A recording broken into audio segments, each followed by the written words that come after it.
Welcome to the Light, Camera, Rant podcast. Your source for the latest on movies, TV shows, and video games. Get ready for ranting, raving, and reviewing. Here is your host, Lee. Hi, everyone, and welcome back to another episode of Light, Camera, Rant. As always, I'm your wonderful host, Mr. Rant, and I've got a very special guest today who hasn't been on the podcast since the end of last year, so I had to get him back, especially for the film that we're going to be reviewing right now. 28 years later, I've got Martin from the Film versus Film podcast. How you going, man?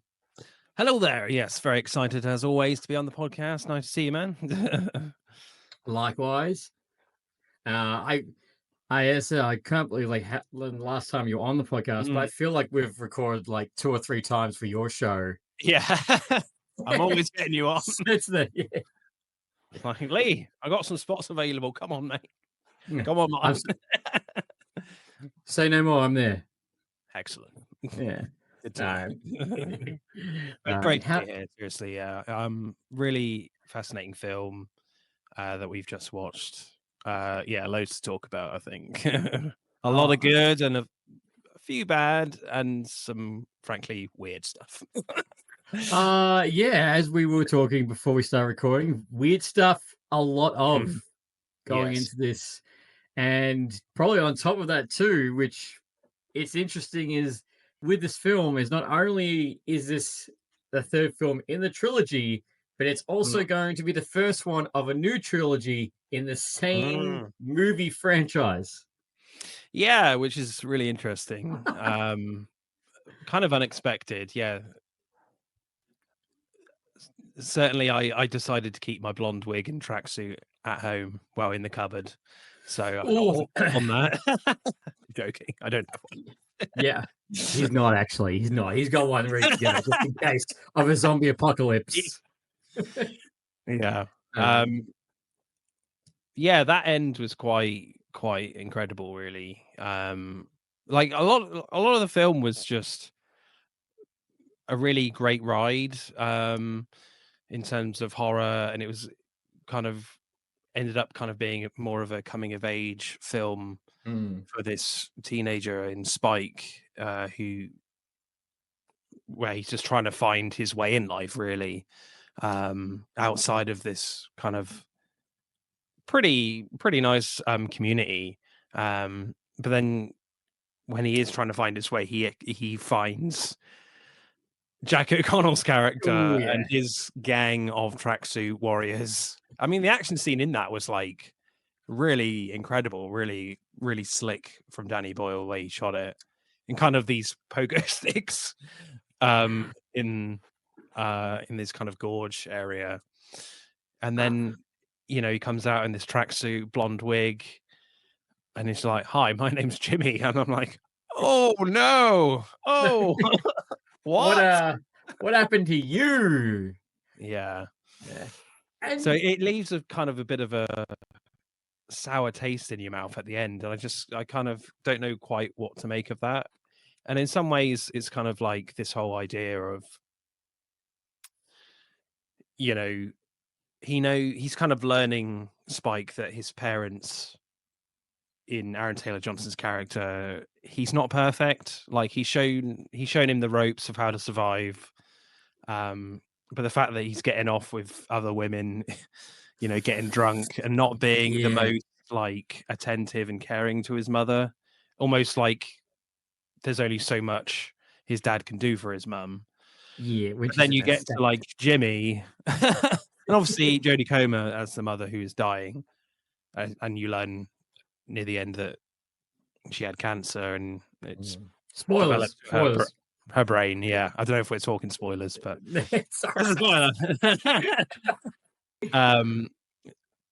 So we meet Jimmy, and it's just like, because of our own knowledge about this, because it's not.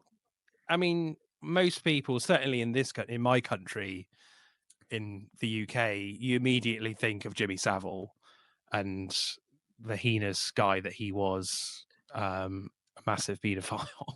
And he was,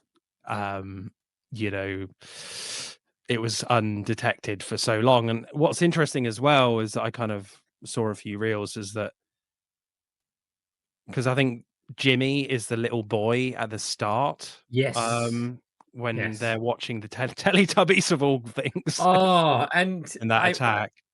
I think that must be the quickest I've seen children mass murdering in a film. That has to be the quickest I've seen that. And I was like, that was insane. all right, that is the tone of the movie. That is it. That is what's going to be for the rest of this movie. Damn. Yeah. And so then, because obviously the first film, 28 Days Later, was set in like 2002. So the allegations hadn't come out yet. So so at this point, everyone was still thinking Jimmy Savile's a perfectly fine dude on TV, even though he looks creepy as fuck. So yeah, he's kind of this character of Jimmy in the film 28 years later. He's just kind of idolizing this guy, I guess, through children's TV, because Jimmy Savile was on children's TV mainly. So it's kind of this kind of horrible kind of interpretation for this Jimmy character in the movie that he's given himself almost. And it's so you're very conflicted about who this guy is going to be moving forward into the next film. Is this guy going to be like really nasty and horrible towards Spike? I don't know. His Jimmy in the film, his belief in this character is the Jimmy Savile before the allegations. So, but in our head, it's like, nope, it's all wrong. This is not going to end well. And like Jimmy, the character in the film, his idea of parenthood is obviously based on his own parents and the Jimmy Savile pre-allegations. So it's just kind of like, what's this dynamic going to be like moving forward? Yeah, like because he's very much learning about like society, of what society used to be like, because he's always asking questions about, so what's this, what's that. So he has a very kind of very narrow view of what like parenthood is all about. So it'll be really interesting how influenced like Spike will be in the next films in relation to this Jimmy character. Very interesting. And I how the movie ended, like, I know we're staying backwards, but if it's interesting, this is the third film. If you did not know that there was going to be a fourth or a fifth film, you'd be watching this ending going, what the hell? What just happened? You just get this free jumpsuit group that basically like they're freestyling killing zombies, ready to say, oh, we're live on YouTube right now. See what we're doing. We're trying to go viral. And now he's going to go off with Spike, leading into the next one, which for everyone who doesn't know, the next one is going to be 28 years later, the Bone Temple, which we will see the return of Cillian Murphy and Aaron Taylor Johnson and Spike going into that next film, which apparently there's also another one after that too. So, but Bone Temple, unlike for example, like Hunger Games or Harry Potter or Avengers, where it has a year break, Bone Temple is meant to come out in January next year. Oh wow! Okay, so I expect they'll be shooting very soon. Then I don't think Danny Boyle's making it though. I think it's Nia DaCosta, I believe. Yes, it is Nia DaCosta. He's still producing. It's coming out on the 16th of January, but he will return for part 3. What, Danny Boyle?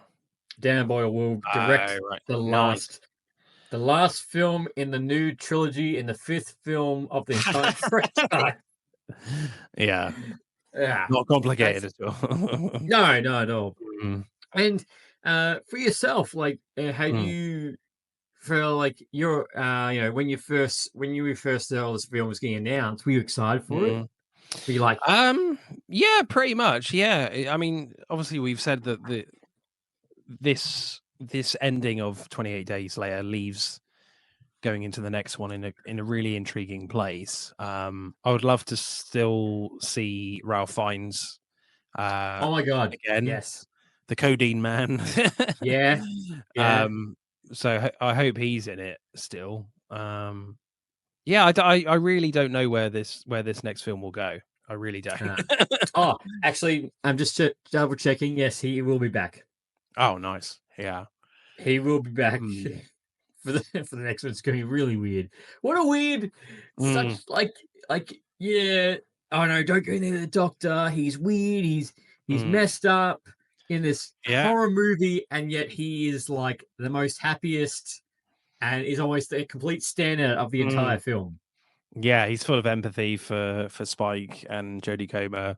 But I kind of get like Aaron Taylor Johnson's point of view when they first see him and he's just kind of lined up all these bodies Oh in yeah, perfect order, ready to burn them to stack their skulls. And I don't blame him. I'm like, yeah, no, we're not meeting this guy. He probably no, will kill us. No. yeah. What was it? He said a thick wall smell of death Yeah. around him. Like, yeah, I would too. I'd be like, nope, that's you. You are surely gonna die. Mm. Yeah, 30 years later he didn't, or 10 years later he didn't. Mm. Yeah, so it was just kind of really interesting when Spike does decide to, because obviously at that point when he decides to go see Ralph Fiennes, he's just like he's seeing that Aaron Taylor Johnson, his dad, is going with Angry. other women, and he's very drunk, and he certainly questions how committed he is to Jodie Comer. Is he just going to let her die in her bed? And it seems like it. So it's just like, you know what? Spike's just like he's running out of options. Like he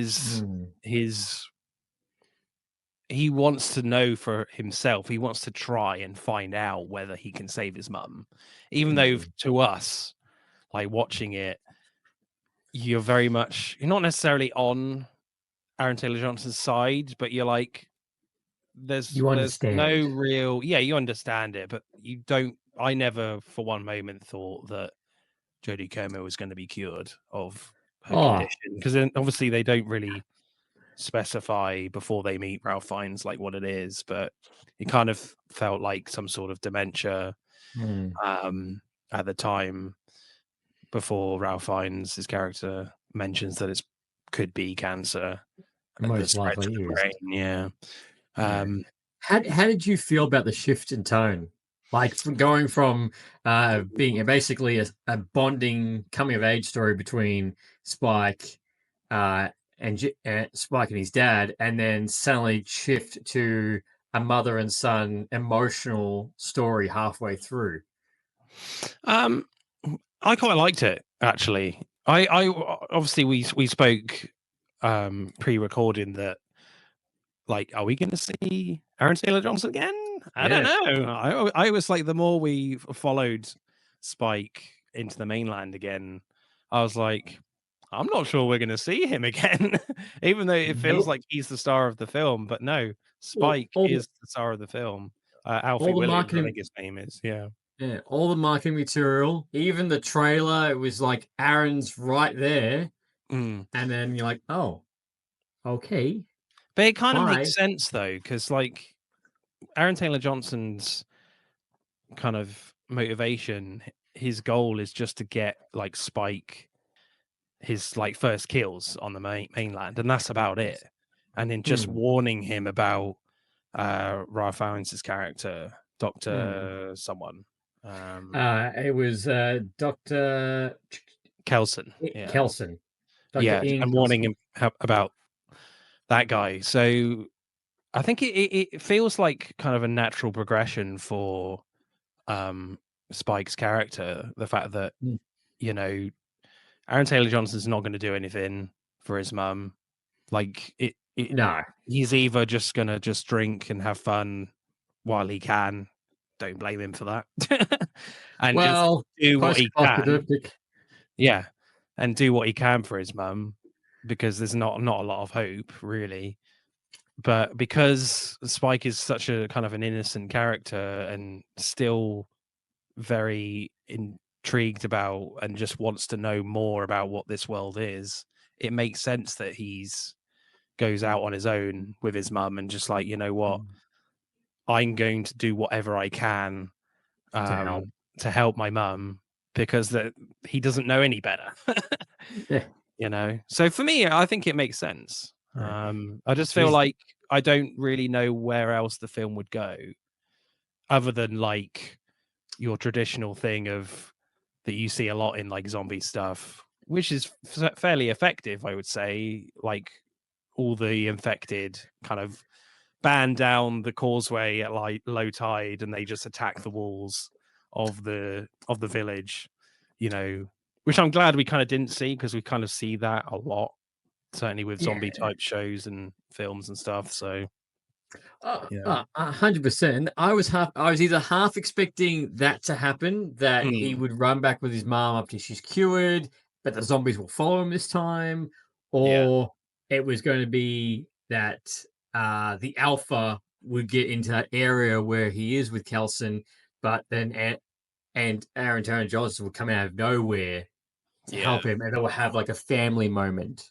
and then she would find out she had cancer and died and everything. But I was like, I'm still happy how a film went, but it was just like, left turn right here. Yeah, but I just kind of struggled to see where else it would have gone, really. And I think Alex Garland did an incredible job, because you don't really associate him with like really emotional storytelling, really. And when they get to kind of this sort of quite incredible set with all this huge bone skull monument and all these bones, it just feels so different to everything else that we've just seen. Certainly in a lot of cinema anyway, with that all these bones stacked on top of each other. And my God, that would have taken some time to do that by Ralph Fiennes. A lot of burning and a lot of Now this is one of the things we were talking about, was amongst all these zombies dying and how they're getting killed. But one of the most grossest things I found was when he was peeling off the skin off the skull and then giving it to Spike. Where you're like, "There's your mum." As you said, perfectly cooked at a perfect time. Watch my 10-step process how to cook your skull for your monument. Subscribe. 10 easy steps. But yeah, I mean, you know, we're joking about how like all that is done, but which is valid, to be fair. But that whole scene, like Ralph Fiennes is so good. The fact that he doesn't go too much down the kind of the crazy route with his acting. No, he's got such like tenderness and empathy for both these characters, and he never really felt like a threat. All the kind of the threat you associate with this character comes with Aaron Taylor Johnson's character, but when we meet him, there's none of that. Yes, he's orange and covered in codeine, which is certainly for a survival thing. So when like Fiennes tells Spike and Jodie Comer that she's gonna die, like there's nothing we can do. It's in quite an incredible an emotional scene, that really, when Spike is holding the skull and he slowly climbs up the skull monument. It got to me a bit in that. I was just like, wow, this is really great storytelling here. Just perfectly pitched for me. And really great. Something that you wouldn't, like as you said before, something you weren't expecting in a zombie apocalypse type of movie. Like that's not something I would think I would feel so emotionally like, oh my God. Yeah. Like what he's doing in 28 years later. That's not something I thought I was expecting to see. But you're right. You feel for him when he's given the skull, even when he's given the baby, when he gets the morphine shot in his ass. it's you feel it the entire way. When she's walking off, it's like you're like, that's it for you. That's it. Yeah. Yeah, it's really quite powerful stuff. And The way points the this was skull at the sun too. He moves the skull to see the sunrise. yeah, really great. What's kind of really interesting for me is obviously very well publicized is the fact that this film was shot on iPhones, which is kind of an interesting way to go because obviously 28 days later, the original film from 2002 was shot with cameras with like mini DV like cassette tapes cameras. So you had this kind of very grainy feel in that film, which kind of worked really well to just make it feel sort of like a documentary or found, if not kind of a found footage before found footage was a thing. And yeah, it worked incredibly well. And like 28 Days Later, I would say is still probably the most brutal film, I think, for me in terms of the kills. I always keep remembering like when Mark dies at near the start, like you just get introduced to this character, then he literally gets blood, he gets bitten, and then literally Naomi Harris just like, no, you're dead, and I'm like, whoa, and you're gone. Yeah, back to the main characters. But with this, like, it's still pretty brutal with the action, really brutal. But I think you kind of get. Don't get me wrong, like a lot of the sequences are stunning to watch. I remember like when they're running back, being chased by the Alpha down the causeway into like knee-deep water. Like you get these incredible like night skies full of like space nebulas and stuff, and the stars are like incredibly bright, and the very like unique look there with like the water splash for when they're running. It feels kind of really overexposed, and yet it sort of works still. But yeah, I mean, there are some parts where it just looks super grainy, not necessarily grainy, but like really kind of artificial, like that kind of very digital grain, if you know what I mean.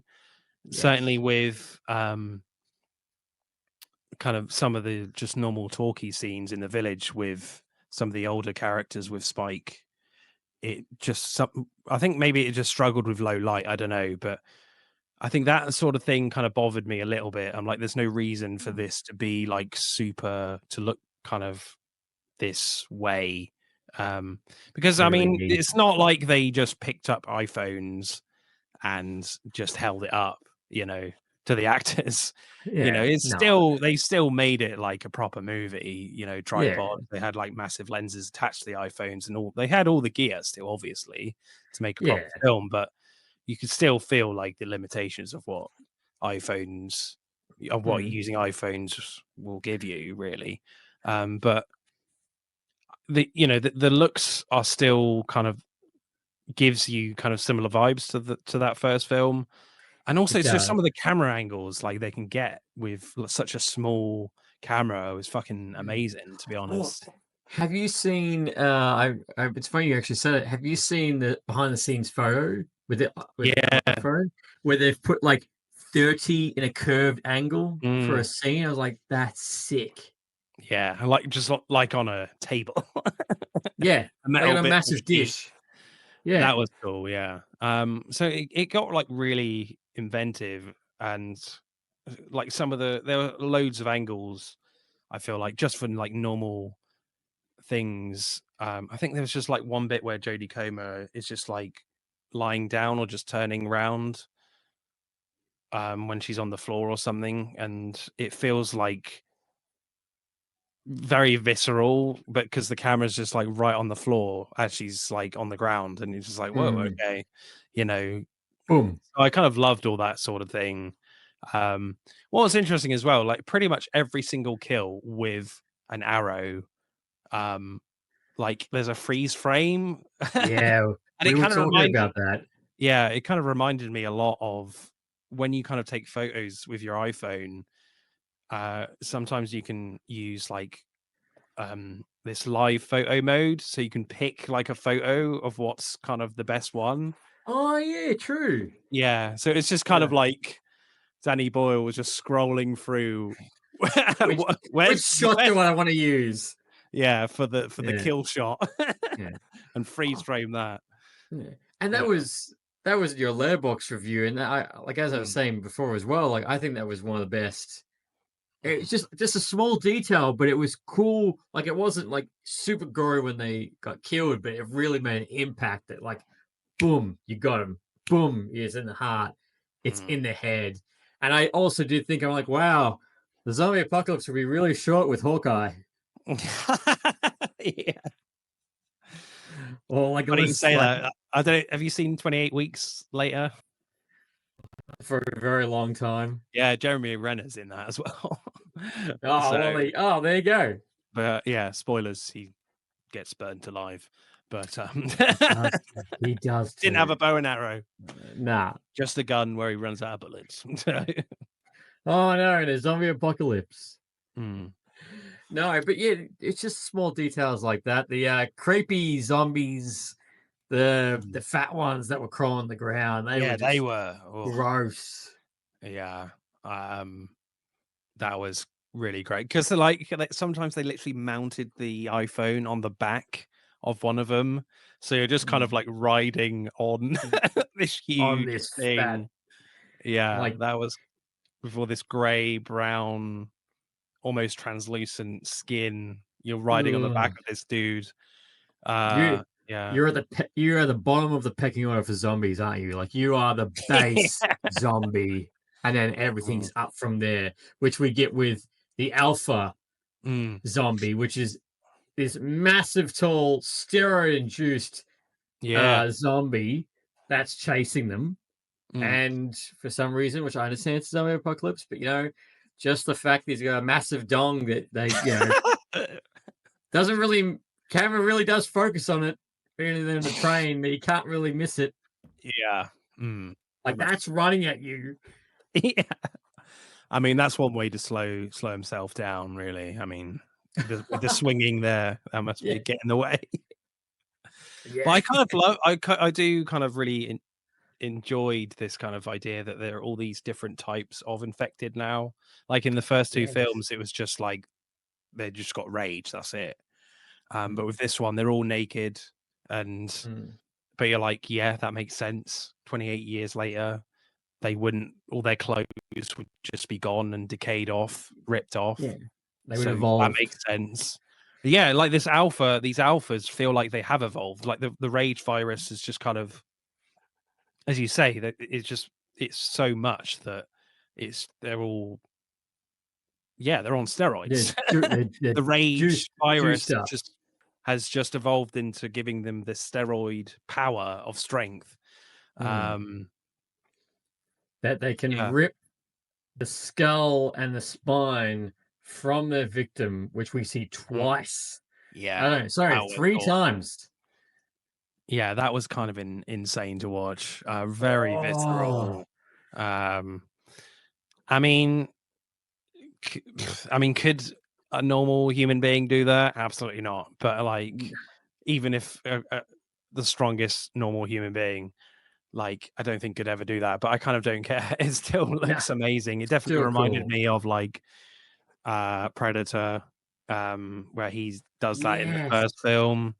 So that was really gnarly to watch. They really don't shy away from the blood and gore here, which I really appreciate. And as you say, and obviously the alpha's kind of got this more intelligence about him as well. Almost having an ability to be able to command other infected around him. Interesting, they don't, and quite rightly, they don't really go into much detail in how that kind of works, which I think would be silly anyway, because there's that bit where Aaron Taylor Johnson and Spike, Alfie Williams, are like stuck in this old building in the roof, and the alpha in silhouette is just waiting there, and all these other infected are just kind of holding their position.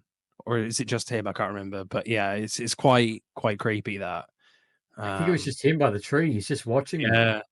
Just waiting. And that I think that was definitely one of my favorite scenes, is when they're running back to the causeway and the Alpha is chasing them. Just like Terminator 2. Yeah. Terminator 2 run straight after them, like not slowing down. I did. It didn't take me out, but I did think, I'm like, wow, you really caught up to them quickly. Yeah. So like how far you go across the bridge. I'm like, damn, all right, yeah, that rage virus really is juicing you guys up. Yeah. Because at that point you don't really fully understand how strong these guys are. So when you're watching it, you're like, I don't know how this is going to turn out. No, like, and they get so close. Very, very close. Yeah. And it's also interesting, which Ralph Fiennes does make a comment about, that newborns aren't infected by the virus. And as you know, as he says, no, the placenta works in amazing ways. Yeah. Well, that's another thing about this kind of film, is that there's a lot of like heavy religious themes here. Yes. You have that scene near the beginning where this preacher, vicar, gets he's saying out all this scripture before he gets impaled by infected as they come crashing through the windows. And that was kind of a really interesting point in the film, where one of these obviously will have to be a huge factor in the next few films, this baby. What's this going to be like? Because they kind of go through that. There is a little bit of variation where they use in 28 weeks later, is that there are people that are infected, but they're not rageful, they're just carriers. So they're completely normal, but they don't have any of the rage effects. But if you get their blood in you, you will become a rage monster. But they don't really do anything with that in that film, other than just use those characters as, well, the genetics in their kids, as sort of just kind of the cure of a potential cure, Which made me think of Allie. Yeah. So in this one, it's really interesting to see the fact that, like, this baby is unaffected by the rage virus. What does that mean? It really kind of interesting, and obviously holds a lot of certainly religious themes there. With that, it does, and that's a big, especially with Ralph's character. He makes a really big point about that, about death and what that means. Like yes, he's a doctor, but he has a big sense of, well, death and religion, Latin text. That in text, and it fits the entire theme of this, this post-apocalyptic world that, UK is just absolutely shut up from the rest of the world. Yeah. So it'd be kind of really interesting to see, like, in these future films, like, I mean, it's interesting that they're not really changing, like, the year title. Like, it's still going to be, I mean, is it going to be another 28 years later? According to this, it is just 28 years later, part 2, the Bone Temple at this stage. Right. So I'm assuming, like, not much time has passed. Because it's going to get super confusing otherwise. Yes. Well, that's what I was going to say. Is it another 28 years later? Gonna be. So if that's the case, like, well, this baby is not really going to grow up, so it's just going to be interesting to see, like, how accepted this kid is going to be within the community. Well, they won't know. No. So they will basically know, because where else do you get the baby from? Yeah, exactly. But there's no plot details I can see here for 28 layers. But Bone Temple can definitely give you the feeling of what's going to happen. But Yeah. is it going to go more in the sense of an action zombie movie, or is it going to go more an emotional and be still, is Spike still going to be the focus? Oh yeah, Spike's definitely still going to be the focus. I think it would be silly not for them not to. But yeah, with the baby, I think that's definitely going to be a big source of just the drama of what's going to unfold within the community. I would love to kind of see that, because I don't get like a massive sense that the people in, well, no, actually no, I'm wrong. There is a lot of like religious like pictures in that kind of hall, village hall, kind of The very masks. idealistic. The Yeah, they have mask. masks as well, so Yeah. it'll be really interesting to see how they perceive this baby as it grows up. Like, are they going to kind of see this baby as sort of a messiah figure? The golden child, like, this. Yeah, like, are we going to go into sort of Dune territory?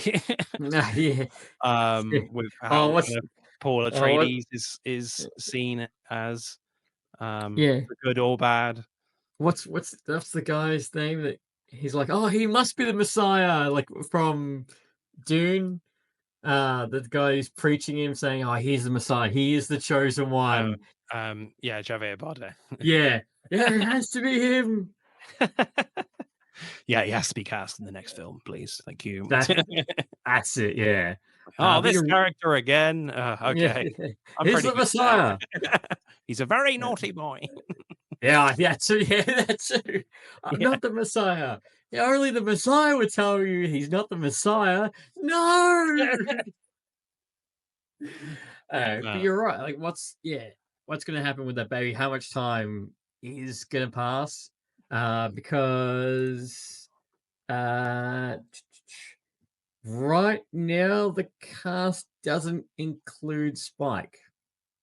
Really? But I'm sure Spike's in there. But I'm like, is it going to Might be in the Danny Boyle's next one? Maybe, I don't know.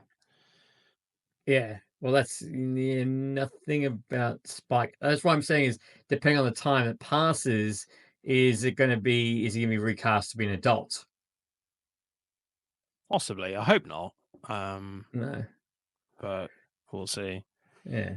But how would you rank this film compared to the entire franchise?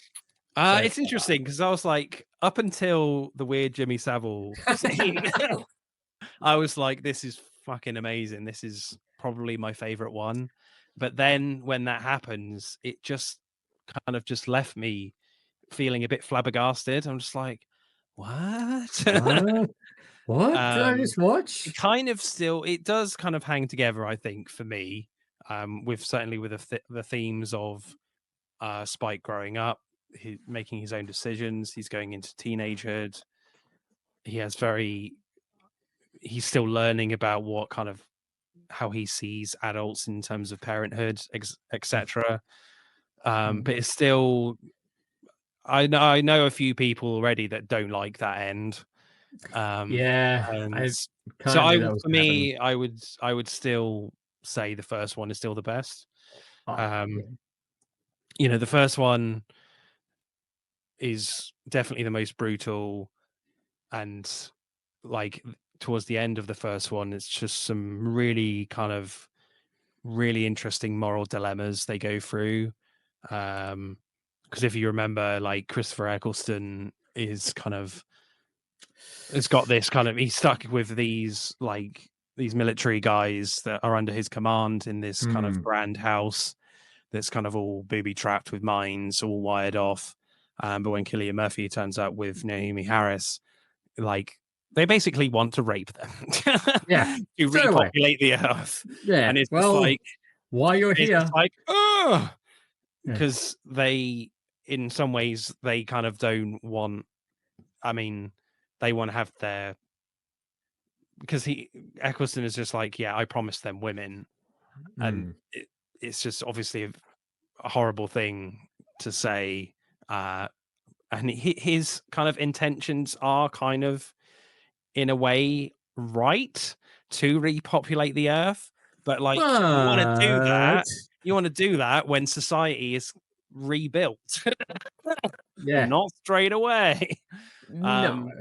So certainly from a moral context, like it goes down some really interesting viewpoints. But and like with 28 weeks later, I just think it was quite disappointing in the end.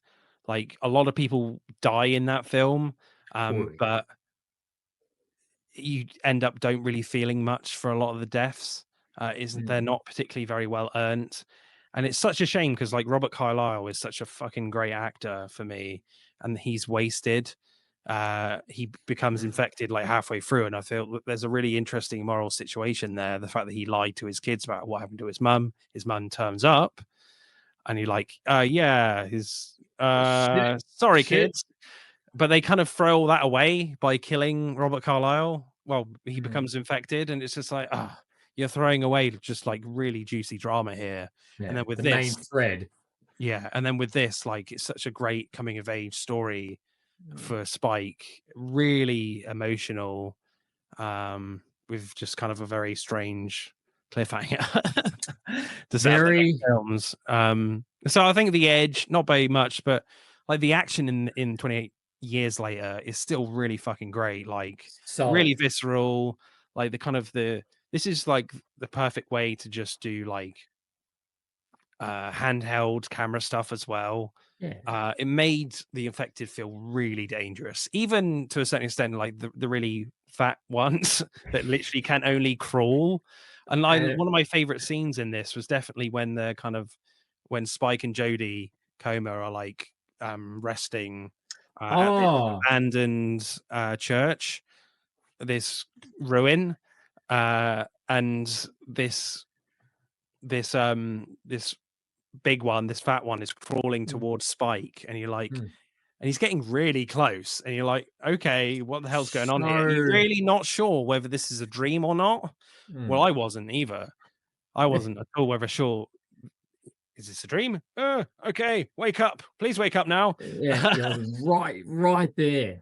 But then it's revealed that like Jodie Comer literally smashes the dude's head in with her raincoat, which was quite a gnarly way to kill them. And then, oh, what happened? I have no idea. Oh, yeah, I was just sleeping. Oh, what happened to? And that was another thing is I thought maybe Aaron Taylor John's character was maybe also watching him, that maybe he was going to kill him, and like he was going to like take out the zombies, maybe in the background while he was on this trip to be like proud of him.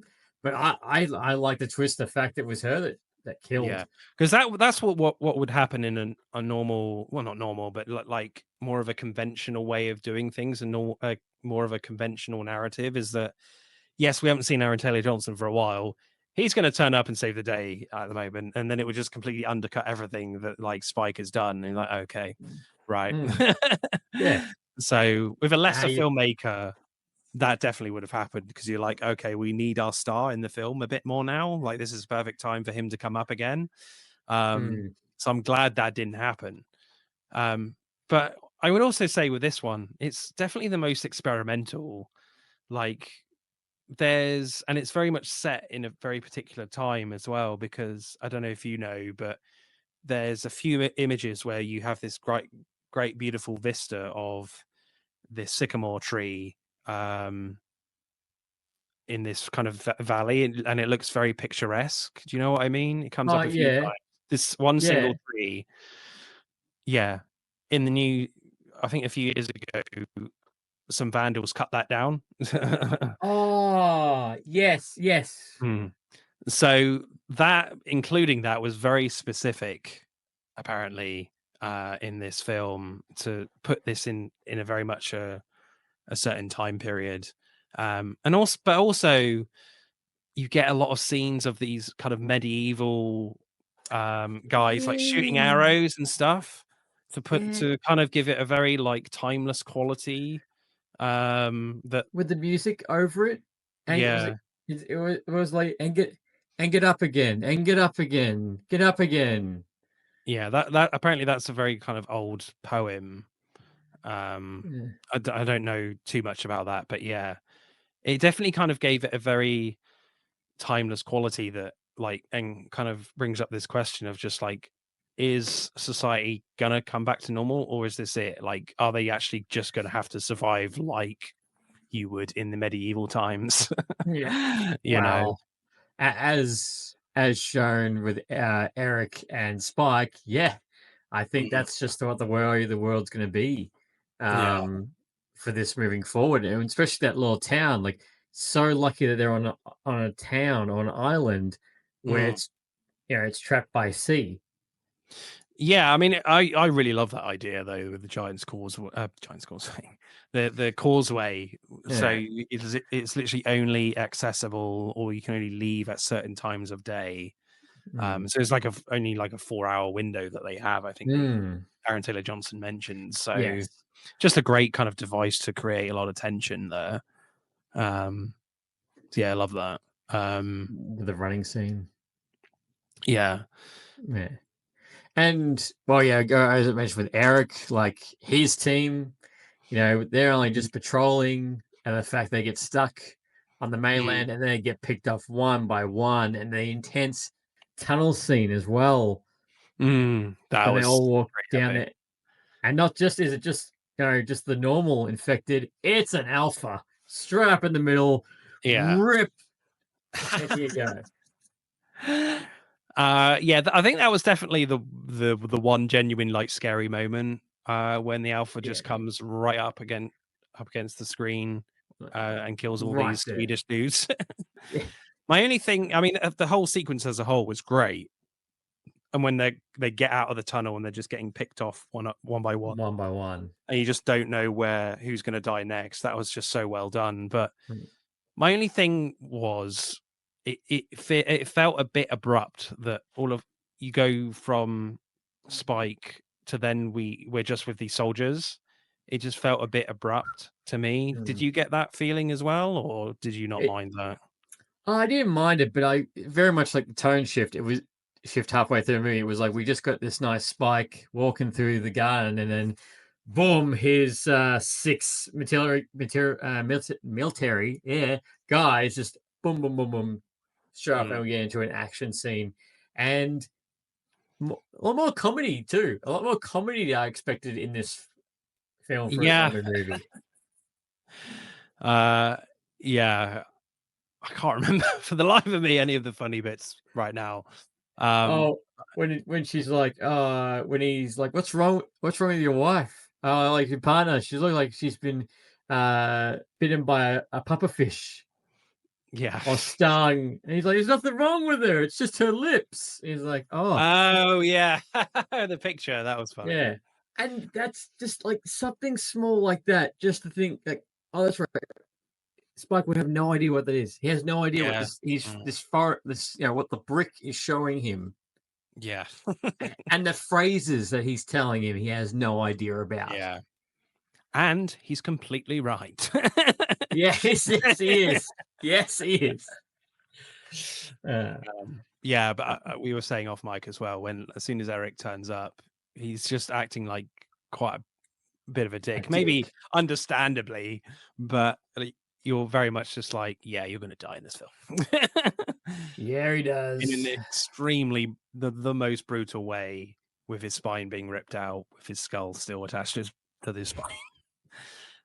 In that train sequence was really one of the best scenes for me as well. Just really quite intense. The running and the fact that the alpha knows how to open a door. Yeah, because knowing that, like, you get the sense that Aaron Taylor Johnson is not going to turn up. No. When they're running out of the train and when the alpha is coming to them, you're like, I don't know how they're going to get out of this. Yeah, because these 100%. arrows are not having an effect. No. So for me in that moment, I was not expecting Ralph Fiennes to turn up, for me personally, but because I didn't think he had that ability to. Well, you're not really given a sense that Ralph Fiennes has the ability to save them at that point with kind of the blow arrow thingies. That takes him out. No, and even that's a funny moment when he's like trying to take the skull from the alpha's hand, and he's like trying, like, give it to me, give it to me. and then turns to Spike and was like, "Was this your friend?" Not really. No.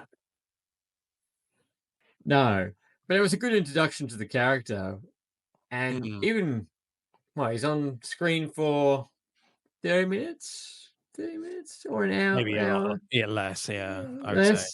And he's one of the best parts. And then the alpha still comes back at the end, comes back for one more crack at him.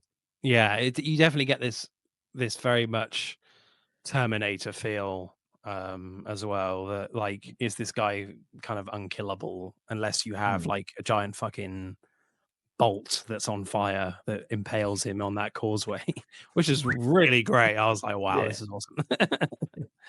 In that moment, the other alpha. Yeah.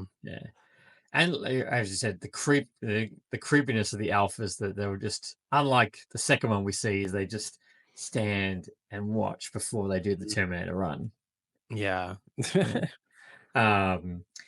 What do you? I know we've touched on it, but going into the next one, what's a particular, I don't know, area or scene, or what would you like them to focus a little bit on? Like, for example, would you like to see different levels of zombies?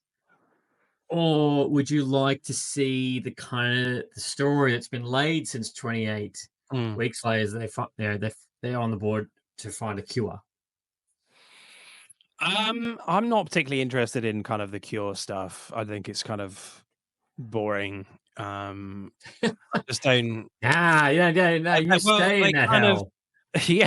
Yeah. There's no getting out of this, people. Yeah. I want you to suffer. Yeah. But they kind of more codeine on you. Yeah. They went down that route in 28 weeks later. And it didn't work that well, I don't think, in my opinion.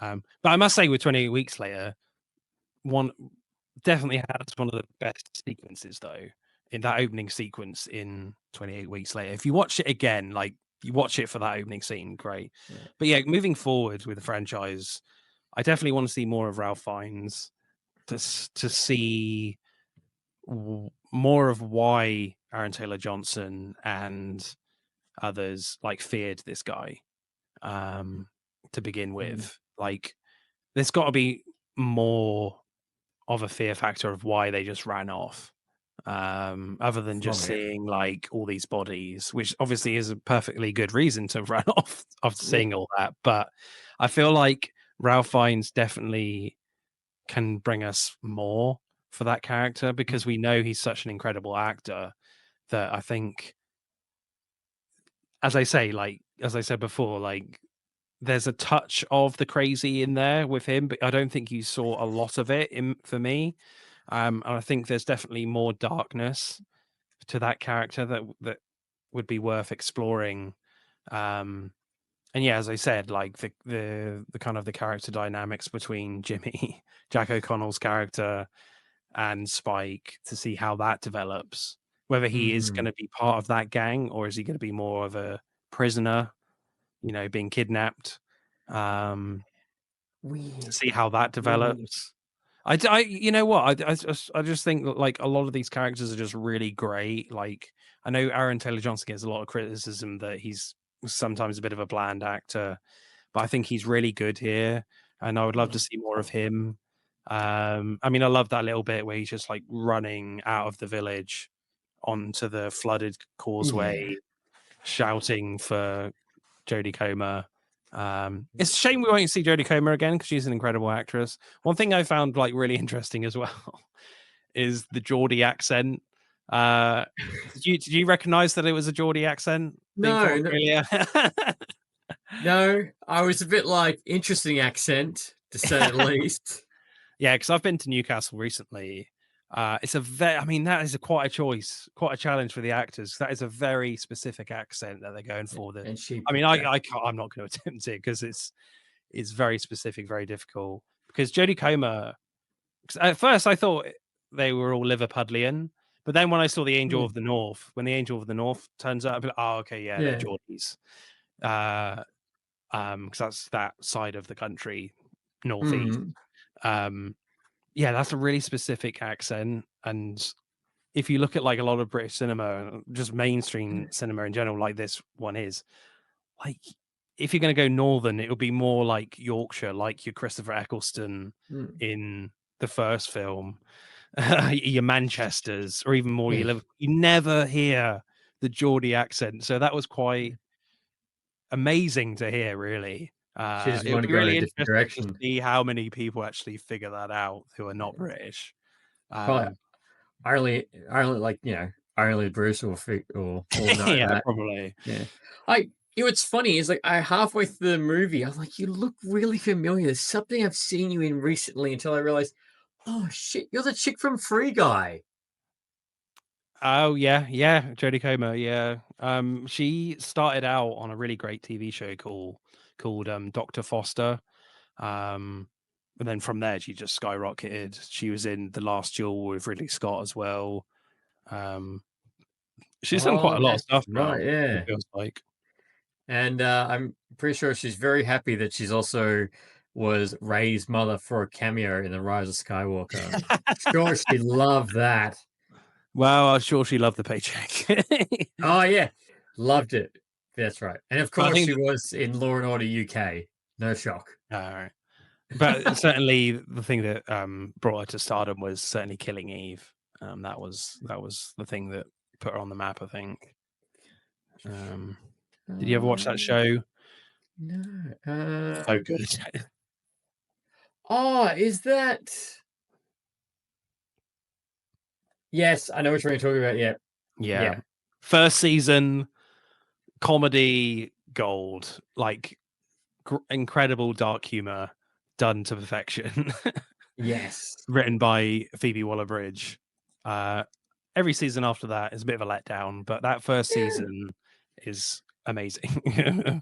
Oh, that's interesting. Oh, okay, that's interesting. Her next major project is The Death of Robin Hood, right? Which Hugh Jackman is playing Robin Hood. Robin Hood grapples with his past life of crime and murder while in the hands of a mysterious woman after being critically injured.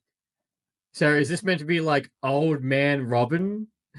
Maybe they've kind of done that already with Sean Connery, though. So yeah, that's right. I feel like there's not a lot of like leeway with like Robin Hood stories anymore. It's just been done to death. It feels like, but sure. No. And it's an A24 film as well. Oh, okay.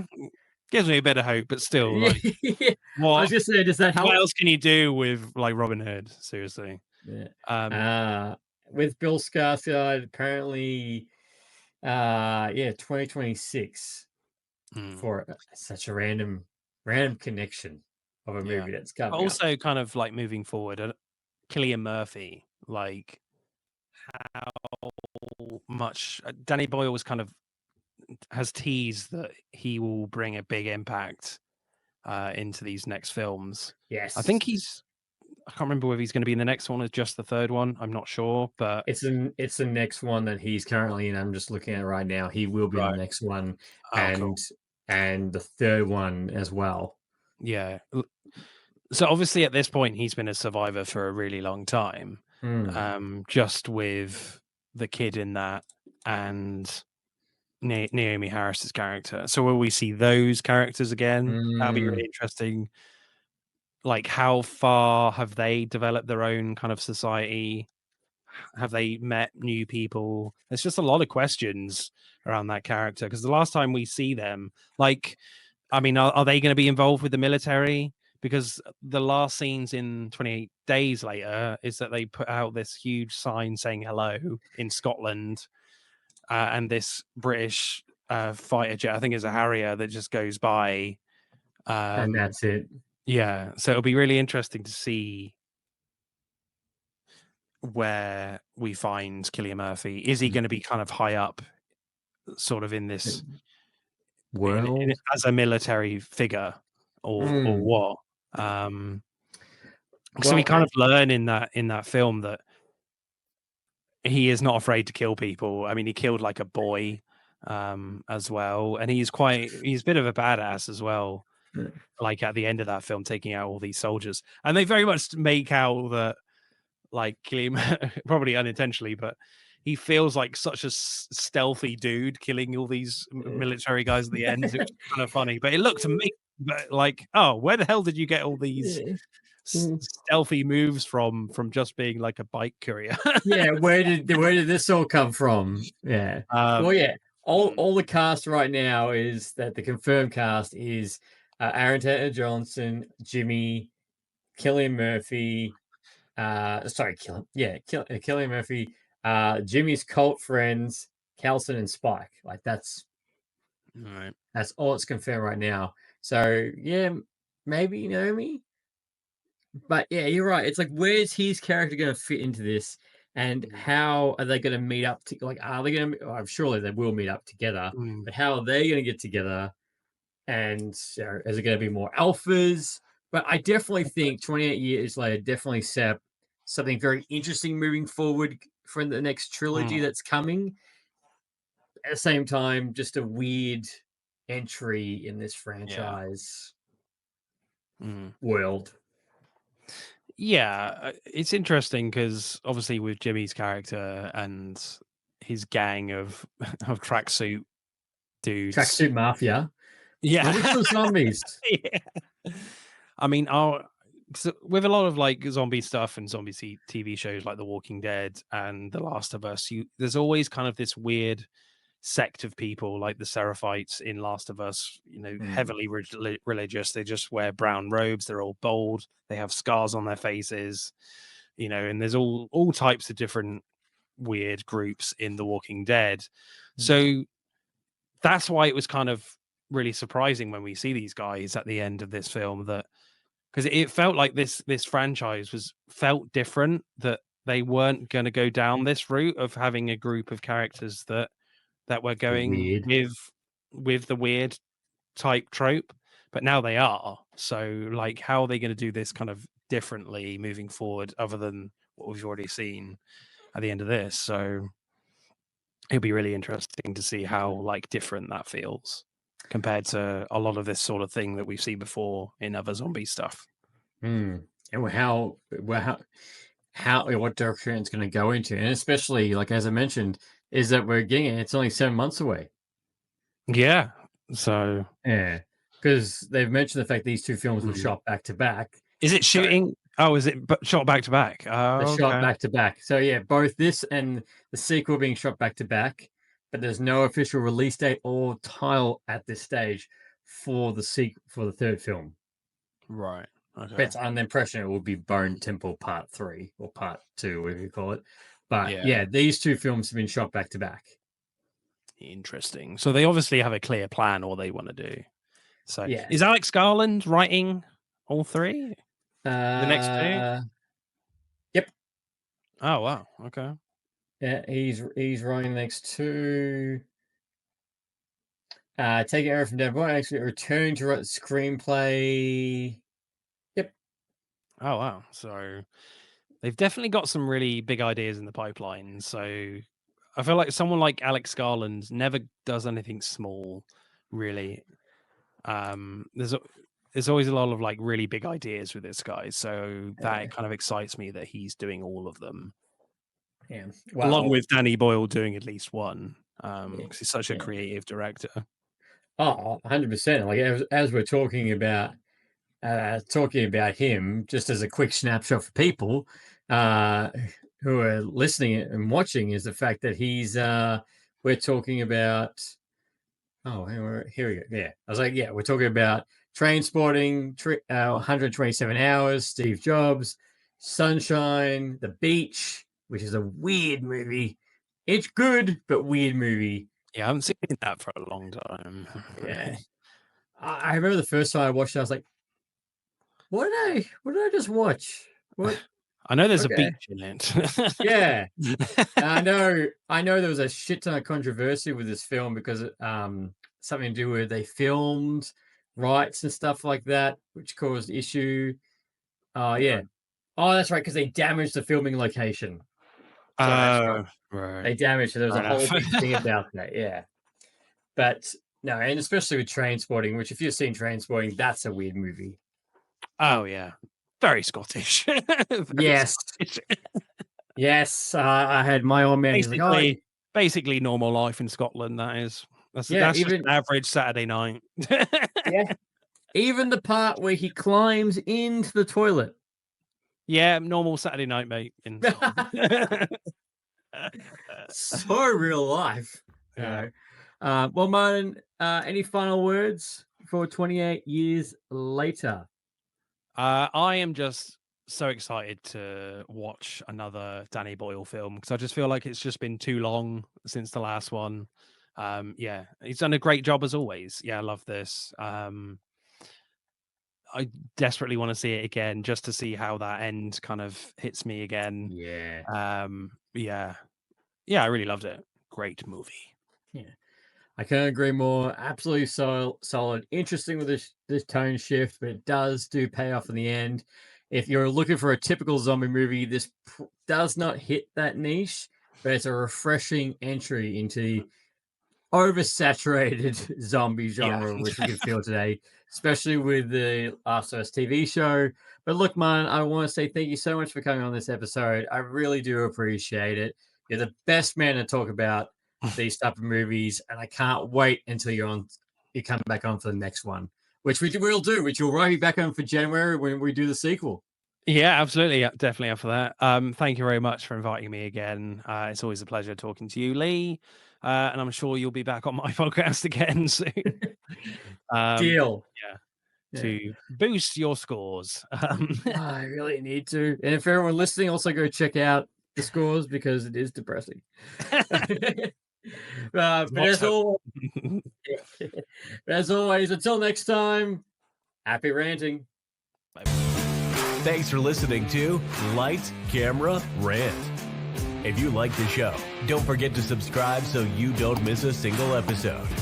While you're at it, leave us a rating and review, and be sure to tell your friends. Until next time, happy ranting.